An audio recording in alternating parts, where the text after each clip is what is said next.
Estás escuchando Edubim te invita a leer, una serie de podcast de la editorial universitaria Villa María. En cada capítulo te mantenemos al tanto de nuestras novedades editoriales. Conversamos con autores, editores y actores de la cultura del libro. En este podcast te acercamos mucho más que libros. Te invitamos a formar parte de nuestra editorial.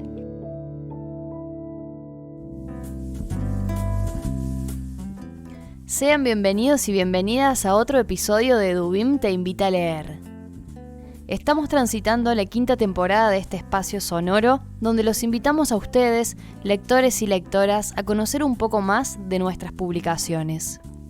En lo que va de este 2025, publicamos más de 10 títulos que se suman a las colecciones de Proyectos Especiales, Zona de Crítica y Poliedros.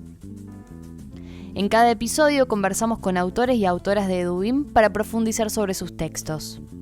En esta oportunidad charlamos con Mariana Espinosa, autora del libro Británicos, Indígenas y Árabes, la expansión evangélica en la Argentina interior. En Edubim tenemos muchas historias para contarte, sobre ficción, crítica, cultura, economía y política. Estos son nuestros lanzamientos en la voz de sus autores.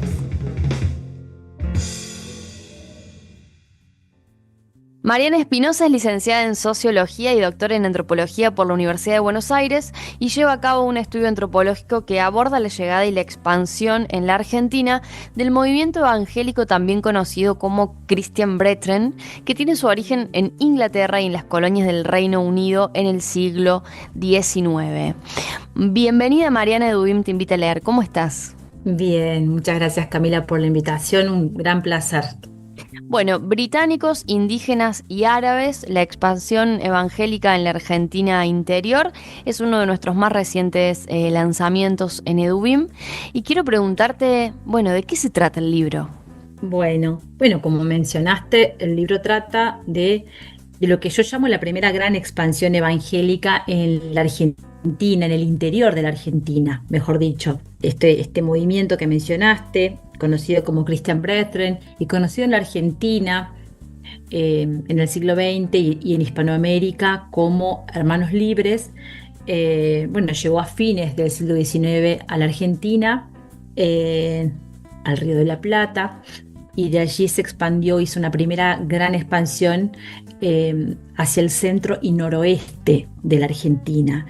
Entonces, el libro en general trata de la génesis de ese proceso, es decir, el origen de ese proceso en Argentina. Trata de las configuraciones socioculturales que gestó, es decir, de las relaciones interculturales, relaciones de poder y de jerarquía entre los misioneros y misioneras de origen británico y las sociedades locales, diferentes sociedades locales en las cuales se asentaron. Yo trabajo, el libro va a centrarse fundamentalmente en 3 zonas geográficas con sus actores particulares, como la llanura santiagueña, habitada por criollos, quechohablantes, inmigrantes de origen árabe, la región de el piedemonte andino y occidente chaqueño, habitada por diferentes actores, pero donde la presencia de guaraníes era muy importante a principios del siglo XX. Y también una tercera zona geográfica, que es la de las tierras altas o los Andes jujeños, ¿no? Lo que conocemos como la Quebrada de Humahuaca y la Puna. Entonces trabaja el libro sobre esas configuraciones que resultaron de esas interacciones, pero también el libro trata de los procesos de crisis y transformaciones que vivieron esas comunidades evangélicas. ¿Cómo está estructurado, organizado el libro en relación a lo que me acabas de decir?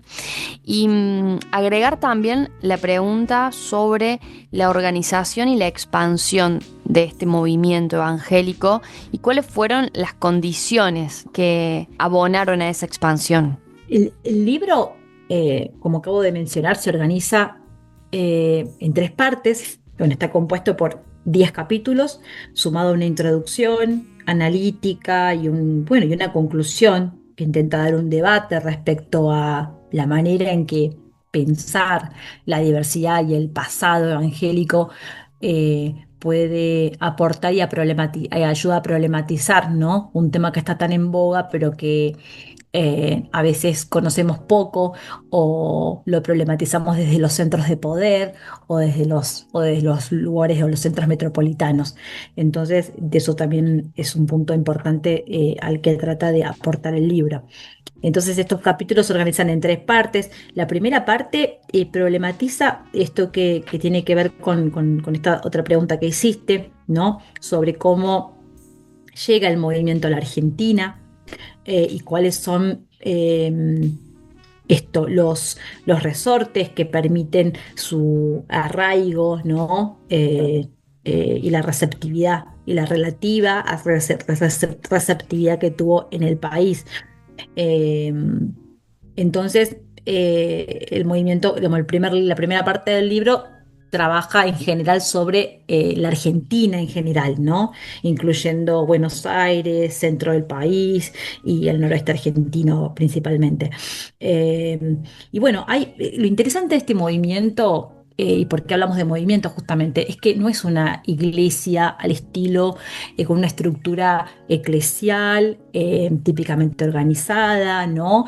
Con estructuras pastorales que reciban apoyo, en este caso, por ejemplo, a ser protestantes no sé, del Imperio Británico. No es el caso. Se trata de un movimiento que surge en el siglo XIX, son movimientos como muchos otros, llamados como non-conformist, es decir, que surgen en contra de las iglesias establecidas del reino del Imperio Británico en ese momento, como por ejemplo la iglesia anglicana. Entonces tiene la característica más de movimiento. No reciben un apoyo financiero regular, es decir, se autofinancian. Bueno, ellos decían, bueno, que actuamos por fe, van a campo misionero por fe, ¿no? Eh, entonces, lo que yo muestro en el libro, o en la primera parte del libro, es que fueron 2 cuestiones las que principalmente colaboraron en ese arraigo, ¿no? Que son las relaciones de parentesco que se establecían entre los propios misioneros y cómo esas articulaciones, es decir, la manera en que con quién se casaban, colaboraba en las relaciones y que iban a tener una iglesia con otra iglesia, ¿no? A lo largo y ancho del país. Es decir, como si una estructura de parentesco eh,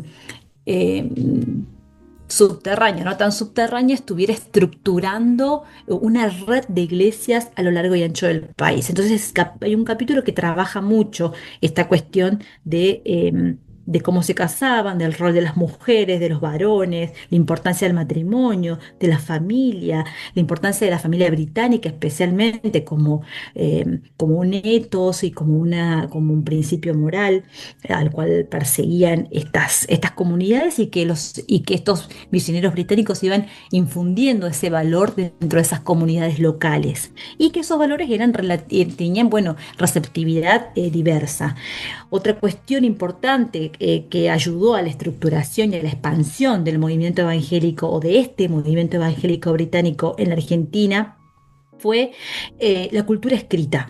Desde el primer momento, bueno, crearon imprentas, revistas, los misioneros fungían de editores, de imprenteros, escribían artículos, traducían el himnario en inglés al español, creaban inclusive canciones nuevas o nuevos himnos, buscando que esos himnos tengan mayor receptividad en las diferentes comunidades o grupos culturales donde trabajaban.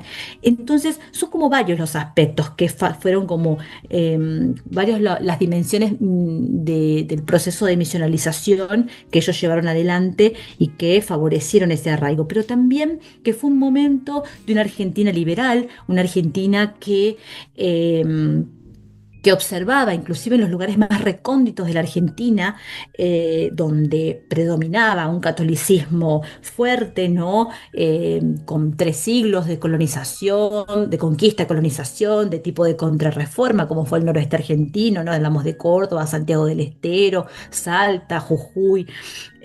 Sin embargo, a principios del siglo XX, en el marco de procesos de modernización, los misioneros fueron vistos también por las élites como agentes civilizadores, agentes de cambio, ¿no? Entonces, en definitiva, fue un terreno fértil por diversos motivos para la expansión de estos grupos. Entonces, el libro redunda mucho y aporta mucha información respecto a ese asunto.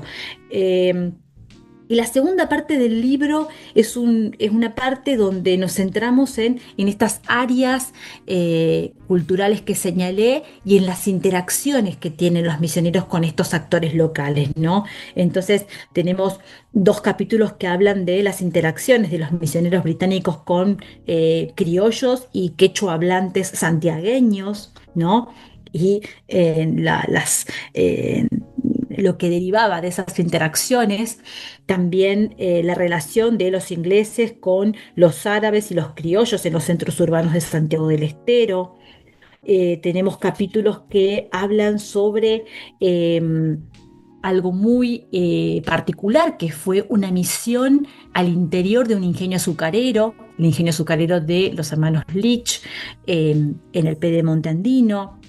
Y también otro capítulo que habla sobre cómo estos mismos misioneros empiezan a escalar en los Andes para iniciar un proceso inédito de evangelización en los Andes.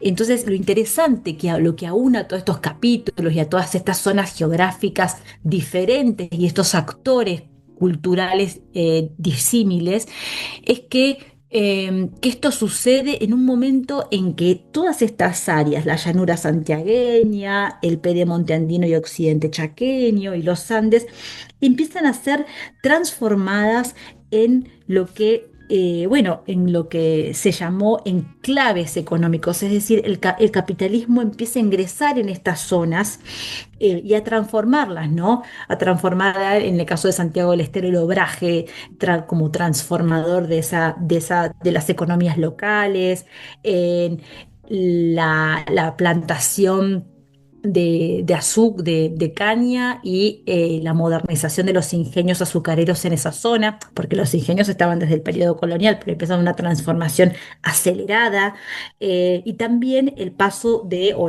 la creación de Mina Pirquita en particular, más o menos en los años 30, 1930, que produce también una transformación muy grande de la estructura agraria, social y cultural de la Puna. Entonces, lo que tiene en común todos estos capítulos es cómo en ese proceso de incorporación de estas zonas marginales de la Argentina en esta economía, bueno, en realidad que no eran antes marginales, porque antes estaban incorporadas al Alto Perú, pero en esta nueva economía agroexportadora, mirando hacia el Río de la Plata, ¿no?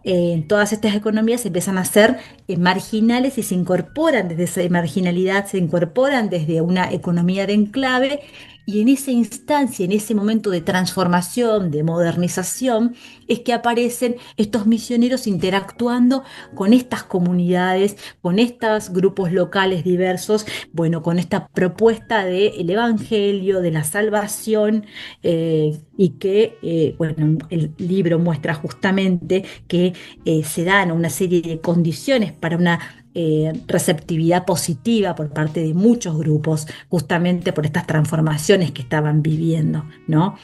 Y finalmente la tercera parte del libro es pensar, es como se centra en en la etnografía, ¿no? En el momento en que yo fui a terreno, en que estuve ahí, lo que yo estaba observando, lo que estaba viendo, lo que estaba viviendo, y poder mostrar las transformaciones, las evoluciones, las transformaciones y las crisis también que tuvieron todas estas comunidades, tanto las de Santiago del Estero, como las de la zona del occidente chaqueño, como también las de los Andes. Entonces es mostrar esas transformaciones. Mariana, en este sentido y como en la línea en la que venís describiendo esta tercera parte, ¿qué te llevó a estudiar este tema? Y sobre todo, que mencionaste la metodología, bueno, como antropóloga, justamente, ¿qué metodologías o procedimientos utilizaste y cómo fue ese proceso? Bueno, gracias por la pregunta. A ver, voy por la primera. ¿Qué me llevó a estudiar esto? Son varias cosas. En el momento en que esta investigación inicia, yo estaba en Santiago del Estero, yo estudié mi licenciatura en sociología en Santiago del Estero. Ahí de paso menciono, mis maestros fueron Alberto Tasso, Ana Teresa Martínez, Cecilia Rossi. Entonces en ese contexto, bueno, Carlos Zurita también, grandes maestros que tuve en sociólogos en Santiago del Estero. En ese momento, que estamos hablando del 2009, aproximadamente 2008, bueno, empezó este auge de los estudios sobre el campo evangélico, la mayor visibilidad que adquiría sobre todo el mundo pentecostal y el también llamado mundo neopentecostal. Yo también me interesé por ese fenómeno que observaba en Santiago del Estero y fue así que empecé a visitar iglesias evangélicas. También motivada porque mi propia familia, yo soy de origen tartagalense, es decir, del origen de una ciudad muy periférica del norte de la provincia de Salta, cerca con Bolivia. Mi propia familia también había atravesado un proceso de conversión, entonces hacia el evangelismo, hacia las iglesias evangélicas. Entonces, cuando ingreso, empiezo a observar que la mayoría de las personas con las que hablaba, no la mayoría, pero una parte importante, venía de otras iglesias. O había tenido, no sé, o era segunda generación y hasta tercera generación de evangélico o evangélica. Entonces dije, bueno, pero entonces el fenómeno es mucho más antiguo de lo que parece. Esta gente, ¿de dónde, qué iglesias venían? ¿Cuáles eran esas otras? eh, em, ¿Cuál era la trayectoria interdenominacional de estas personas? Tiene un poco la pregunta. Y me interesó como comprender, bueno, a ver qué pasa acá, qué es este fenómeno que no está. Entonces no es tan nuevo, no es que esto implosionó apenas con el retorno, es que de repente se llenó la Argentina o el interior de la Argentina de iglesias evangélicas en los 90 por la crisis o en el 2003 por la crisis económica, sino que esto venía de hace mucho tiempo. Entonces, de allí que empecé a investigar ese fenómeno. También hubo varias cosas fue un proceso de construcción de un problema muy largo. Desde chica, el lugar donde yo me crié, que es Tartagal, también es conocido como el lugar de las 7 etnias. En realidad hay mucho más, de siete grupos étnicos. eh, Tanto chaqueños como de otras de grupos de lengua guaraní. Entonces me crié observando la diversidad indígena en la Argentina y también era muy común cuando era chica observar también misioneros dando vuelta por los barrios, o sea, era como muy común la presencia de misioneros suecos, misioneros de origen, misioneros anglicanos. De hecho, en una época al lado mismo de mi casa vivía una pareja de misioneros norteamericanos. De hecho, el libro también en alguna parte habla de misioneros norteamericanos bautistas. Entonces, de alguna manera, yo estaba empapada o había vivido a lo largo de mi vida algo de todo esto y a medida que fui, bueno, creciendo y aprendiendo el oficio, pude objetivar, mirar con distancia y pensar que había un fenómeno, una estructura que daba sentido a esa realidad que aparecía en los medios de comunicación, o que aparecía como, bueno, como algo nuevo, y que sí, por supuesto, tiene muchas cosas de nuevo, los fenómenos se renuevan, se transforman, pero que, bueno, una parte de la disciplina, y ahí viene la metodología, una parte de nuestra disciplina muy importante, que a veces queda como un poco relegada respecto a cierto énfasis que se le ha dado a lo etnográfico. En todo caso, hay una manera de entender lo etnográfico que es como muy presentista, que es como que es muy sincrónico, que es como quitarle a los símbolos su densidad histórica. Y los símbolos, la historia es una dimensión muy presente en los símbolos, en las prácticas, en las acciones, en las instituciones. Y la antropología tiene una larga trayectoria de pensar, de razonar y de ejercitar la disciplina desde ese lugar. Entonces, a mí me pareció que era un lugar fértil, que era necesario eso, que era importante para comprender la diversidad religiosa en Argentina, su lugar en temas tan relevantes como la democracia o el debate público. Era importante comprender, bueno, ¿cuál era la trayectoria? ¿Cuál es la trayectoria de estos grupos? ¿Cuál es la memoria histórica, la memoria religiosa que está actuando en esos debates, y que no estamos pudiendo quizás decodificar, justamente porque nos faltan herramientas, nos falta información sobre el pasado? Entonces, poco que el libro en su totalidad intenta dar ese aporte. A lo largo del libro tenemos, si bien, como dije, cada parte tiene como una especie de problema de investigación, un enfoque, una manera de mirar el fenómeno, y por lo tanto predomina en cada parte un método, una forma de acercamiento, en algunos casos más desde las fuentes históricas, en otro caso, como en la última parte del libro, mucho más etnográfico, con más entrevistas también.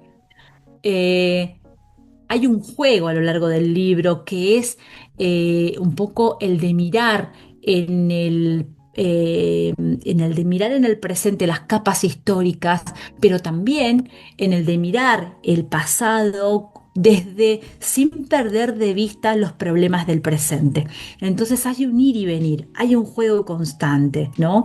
Y también una creencia, una fuerte creencia desde la ciencia social, una creencia epistemológica desde las ciencias sociales y las humanidades, de que las investigaciones en el largo plazo nos dan herramientas muy sólidas para poder mirar con ojo más agudo lo que pasa en Argentina. Entonces, la última parte del libro, las conclusiones, ofrecen ese debate, dar un debate respecto a cómo todo esto, toda esta investigación en diferentes zonas geográficas, ¿no? Lo que implica también comparación, diferentes periodos, nos permiten dar un debate, integrar el tema evangélico a la historiografía argentina, es decir, a lo que se escribe respecto a lo que es la Argentina. Los evangélicos no son apenas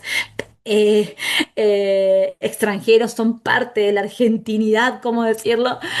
No es algo nuevo, y incorporarlo a los debates de la historiografía, y también incorporarlo a los debates públicos respecto de quiénes son estos ciudadanos evangélicos, cuál es su historia, y de qué manera podemos, entendiéndolos más a ellos, podremos también comprender sus acciones y sus posiciones en el presente. Mariana, bueno, muchísimas gracias y no me queda ninguna duda de que el libro va a aportar al debate público contemporáneo, al presente, a la coyuntura, una mirada necesaria, ¿no? Una mirada histórica y una mirada antropológica. Así que bueno, muchísimas gracias por el libro y por la conversación. No, gracias a vos, Camila, por esta oportunidad. Aprovecho para agradecer a Edubim por editar esta propuesta. Estoy más que agradecida a Edubin y a todas las editoriales de las universidades nacionales. Ojalá podamos seguir escribiendo, nos puedan seguir editando, podamos seguir contribuyendo a- al debate desde las editoriales universitarias. Muchas gracias. ¿Estás escuchando? Edubim te invita a leer. Esperamos que hayan disfrutado de esta conversación. Para acceder al catálogo de Edubim, adquirir los libros físicos y digitales y leer notas de nuestro blog, pueden ingresar a www.edubim.com.ar. Les recordamos que en nuestras redes sociales van a encontrar información sobre preventas, anticipos, lanzamientos y presentaciones. Pueden seguirnos en Instagram como editorial-edubim, en Facebook Editorial Edubim, en Twitter nos encuentran como Edubim y en LinkedIn como Editorial Edubim. Mi nombre es Camila Argüello y esto es posible gracias al equipo de comunicación, Candela Bergliafa, Carolina Vázquez, Sebastián Perotti y Rocío Monasterolo. Hasta la próxima.